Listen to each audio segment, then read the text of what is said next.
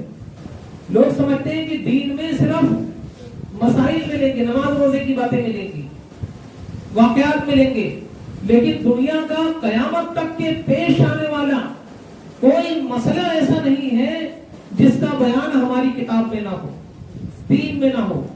شرط یہ ہے کہ آپ بڑے علماء سے رابطہ قائم کریں۔ اب لوگ عالم کہلانے لگتے ہیں، اب تو جس کو دیکھو وہ مولانا، جس کو دیکھو حضرت علامہ مولانا، حضرت علامہ مولانا، لیکن آپ کو بڑے عالموں سے رابطہ قائم کرنا چاہیے اور ان سے مسائل پوچھ کر اس کے مطابق زندگی گزارنا چاہیے۔ اور اللہ کے رسول صلی اللہ علیہ وسلم کی تو حدیث پاک ہے، لوگ یہ وکیل ہے، اس سے بڑا وکیل ہے، اس سے بڑا وکیل ہے، یہ سمجھتے ہیں، ڈاکٹر ہے، اس سے بڑا ڈاکٹر ہے، اس سے بڑا ڈاکٹر ہے، اس سے بڑا ڈاکٹر ہے، سمجھتے ہیں۔ لیکن عالم کو، سب عالم کو ایک جیسا سمجھتے ہیں، ہر عالم ایک جیسا نہیں ہوتا۔ اللہ کے پیارے محبوب فرماتے ہیں کہ مسلمانوں کے لیے برکت بڑے علماء کے دامن میں، یہ حدیث شریف میں ہے، بڑے علماء کے دامن سے وابستہ ہو جاؤ، تم کو دونوں جہان کی برکت ملے گی۔ اور سنیے مسئلہ، روزہ یاد رہنے کے باوجود ہوکنا لیا یا ناک کے نتنوں سے دوا چڑھائی تو روزہ ٹوٹ گیا۔ کلی کر رہے تھے بلا قصد، بغیر ارادے کے، پانی حلق سے اتر گیا یا ناک میں پانی چڑھایا اور دماغ کو چڑھ گیا، روزہ ٹوٹ گیا۔ کلی کر رہے تھے، بغیر ارادے کے پانی حلق سے اتر گیا یا ناک میں پانی چڑھایا اور دماغ کو چڑھ گیا تو روزہ ٹوٹ گیا۔ مگر جبکہ روزہ دار ہونا بھول گیا ہو تو نہیں ٹوٹے گا۔ روزہ دار ہونا یاد نہیں تھا، اب کلی کیا اور پانی حلق سے اتر گیا تو نہیں ٹوٹے گا۔ اور روزہ دار ہونا یاد ہے اور کلی کیا اور حلق سے پانی بغیر چاہے بھی اتر گیا تو روزہ ٹوٹ گیا۔ یوں ہی روزہ دار کی طرف کسی نے کوئی چیز پھینکی، وہ اس کے حلق میں چلی گئی تو روزہ ٹوٹ گیا۔ سوتے میں یعنی نیند کی حالت میں پانی پی لیا یا کچھ کھا لیا یا منہ کھلا ہوا تھا، پانی کا قطرہ یا بارش کا قطرہ حلق سے اتر گیا، چلا گیا تو روزہ ٹوٹ گیا، روزہ جاتا رہا۔ دوسرے کا تھوک نکل لیا یا اپنا ہی تھوک ہاتھ میں لے کر نکل لیا تو روزہ ٹوٹ گیا۔ جب تک تھوک یا بلغم منہ کے اندر موجود ہو تو اسے نکل جانے سے روزہ نہیں ٹوٹتا۔ بار بار تھوکنے کی ضرورت نہیں ہے۔ منہ کے اندر تھوک ہے، نکل گیا، بلغم آیا، نکل گیا تو اس سے روزہ نہیں ٹوٹتا ہے۔ بعض لوگ بار بار تھوکتے رہتے ہیں، خاص طور سے بچوں کو دیکھا، وہ اس وہم میں مبتلا رہتے ہیں کہ تھوک نکلیں گے تو روزہ ٹوٹ جائے گا، روزہ نہیں ٹوٹے گا۔ اور سنیے مسئلہ، آنسو منہ میں چلا گیا اور نگل لیا، اگر قطرہ دو قطرہ ہے تو روزہ نہ ٹوٹا، اور زیادہ تھا کہ اس کی نمکینی پورے منہ میں نمکینی آنسو کی محسوس ہوئی تو روزہ ٹوٹ گیا۔ پسینے کا بھی یہی حکم ہے۔ قے کے بارے میں لوگ بہت الجھن میں رہتے ہیں کہ روزے کی حالت میں قے ہو گئی تو کیا کریں، یہ مسئلہ بھی سن لیجیے۔ پہلے حدیث پاک سنیے، پیارے آقا کہے محمد صلی اللہ تعالی علیہ وسلم، پیارے آقا صلی اللہ تعالی علیہ وسلم ارشاد فرماتے ہیں کہ جس کو ماہ رمضان میں خود بخود قے آئی، خود بخود الٹی آئی تو اس کا روزہ نہ ٹوٹا، اور جس نے جان بوجھ کر قے کی اس کا روزہ ٹوٹ گیا۔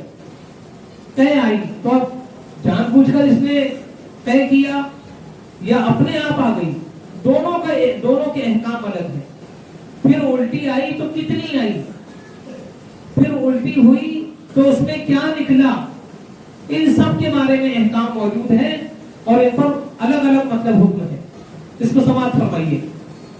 روزے میں خود بخود کتنی قے آئے، چاہے بالٹی بھر جائے، اتنی قے آئے تو اس سے روزہ نہیں ٹوٹتا۔ ہاں، اگر روزہ یاد ہونے کے باوجود، روزہ دار ہونا یاد ہے اور جان بوجھ کر قے کی، اور اگر وہ منہ بھر کر ہے، جان بوجھ کر قے کی، جان بوجھ کر قے کی، اور تو کتنی قے کی، کتنی آئی الٹی، اس کی بھی اہمیت ہے، اس پر بھی مسئلے کا انحصار ہے۔ جان بوجھ کر روزہ دار یا اگر روزہ یاد ہونے کے باوجود جان بوجھ کر قے کی اور وہ منہ بھر ہے، اب منہ بھر کس کو بولیں گے؟ منہ بھر اس کو بولیں گے کہ آپ جس کو کوشش کے باوجود بھی روک نہ سکیں، جس کو کہتے ہیں کہ روکتے روکتے بھر سے آ گئی تو اس کو بولتے ہیں منہ بھر۔ تو اگر وہ منہ بھر ہے تو اب روزہ ٹوٹ جائے۔ پھر سے سن لیجیے، اگر روزہ یاد ہونے کے باوجود جان بوجھ کر قے کی اور اگر وہ منہ بھر ہے تو اب روزہ ٹوٹ جائے گا۔ جان بوجھ کر منہ بھر ہونے والی قے سے بھی روزہ اس صورت میں ٹوٹے گا جبکہ قے میں، الٹی میں کھانا یا پانی یا صفرا یعنی کڑوا پانی یا خون آئے۔ اگر منہ بھر قے میں صرف بلغم نکلا تو روزہ نہیں ٹوٹے گا۔ قے ہوئی لیکن منہ بھر کے ہوئی تب بھی روزہ نہیں ٹوٹے گا۔ کس صورت میں؟ جب اس کے اندر بلغم آئے، اور اگر کھانا پانی آئے گا تو ٹوٹ جائے گا۔ قصدن قے کی مگر تھوڑی سی آئی تو منہ بھر، جان بوجھ کر الٹی کی مگر تھوڑی سی آئی، منہ بھر نہ آئی تو اب بھی روزہ نہ ٹوٹے گا۔ جان بوجھ کے الٹی کی لیکن تھوڑی سی آئی الٹی تو روزہ نہیں ٹوٹے گا. لوگ ایسا سمجھتے ہیں کہ بس الٹی ہوئی تو روزہ ٹوٹ گیا. اس کی بہت ساری صورتیں ہیں, اس کو آپ کو باقاعدہ پوچھنا چاہیے, سمجھنا چاہیے. اور سنیے, منہ بھر کے بلا اختیار ہو گئی تو روزہ تو نہ ٹوٹا. ابھی آپ نے سنا, بغیر اختیار کی کتنی بھی الٹی ہو جائے, اپنے آپ ہو جائے تو روزہ نہیں ٹوٹتا. لیکن ایک صورت ہے کہ اس میں بھی روزہ ٹوٹ جائے گا, وہ سنیے. منہ بھر کے اپنے آپ ہوئی تو روزہ نہیں ٹوٹا, البتہ اگر اس میں سے چنے کے برابر بھی واپس لوٹا دی تو روزہ ٹوٹ جائے. ہو رہی تھی, ہوتے ہوتے آخری میں کچھ نکل لیا تو اب روزہ ٹوٹ جائے. اور اگر چنے سے کم تھی جو لوٹائی اس نے واپس نکلی تو اب روزہ نہیں ٹوٹے.